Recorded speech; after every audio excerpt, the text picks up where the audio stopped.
সন্তান পায়খানা করে জনম দুঃখে মা পেরেশান। সন্তান যখন ঘুমিয়ে যায় মা পেরেশান।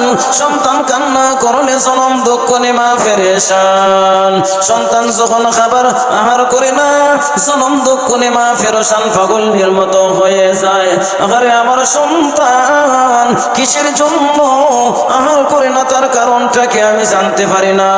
আল্লাহ মেহেরবানি করিয়া আমার সন্তানের রুচি শক্তি আপনি বাড়িয়ে দাও। সন্তান যখন দুর্বল হয়ে যায় ওই সন্তানের জন্য মা পেরেশান হয়ে যায়। জুড়ে বলেন ঠিক কিনা?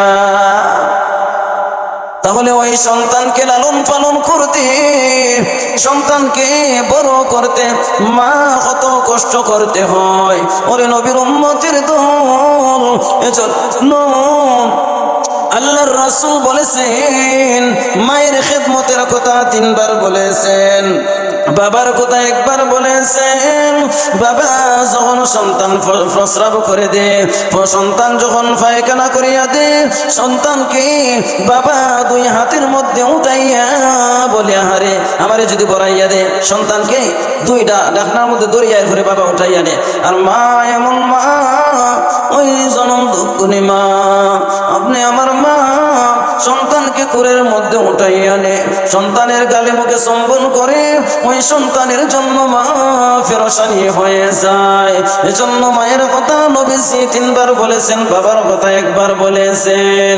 বাবার চেয়ে মায়ের দয়াটা বেশি। জুড়ে বলেন ঠিক কিনা? মায়ের বাবার চেয়ে মায়ের দয়াটা বেশি। এজন্য আল্লাহর রাসূল সাল্লাল্লাহু আলাইহি ওয়াসাল্লাম আর মা 3টা জায়গায় এমন কষ্ট করেছেন, মা 3 জায়গায় এমন কষ্ট করেছেন যে কষ্টের ধারে কাছে বাবা নাই, যে কষ্টের ধারে কাছে বাবা নাই। এজন্য মায়ের সাথে আমাদের আল্লাহ বলেছেন যে ওয়াবিল ওয়ালিদাইনি ইহসানা, মা বাবার সাথে ইহসান করো হে সন্তান। ওরে সন্তান যখন তুমি যুবক হয়ে যাইবা, বিয়ের বয়স হয়ে যায়, সুন্দরী মহিলা পাইয়া তুমি তোমার জনম দুঃখে মাকে বলে যাইবা না। সুন্দরী গাড়ি পাইয়া, সুন্দর সুন্দর নারী পাইয়া, অনেক অনেক বড় বাড়ি বিল্ডিং পাইয়া জনম দুঃখে মাকে বলবা না যে মা 9 মাস অথবা 10 মাস আপনাকে নিয়ে কষ্ট করেছে, জন্মের পরে কষ্ট করেছে আপনাকে, মা আপনার জন্য কত পেরেশান হয়েছে। ওই মাকে কষ্ট দিবা নাকি সন্তান?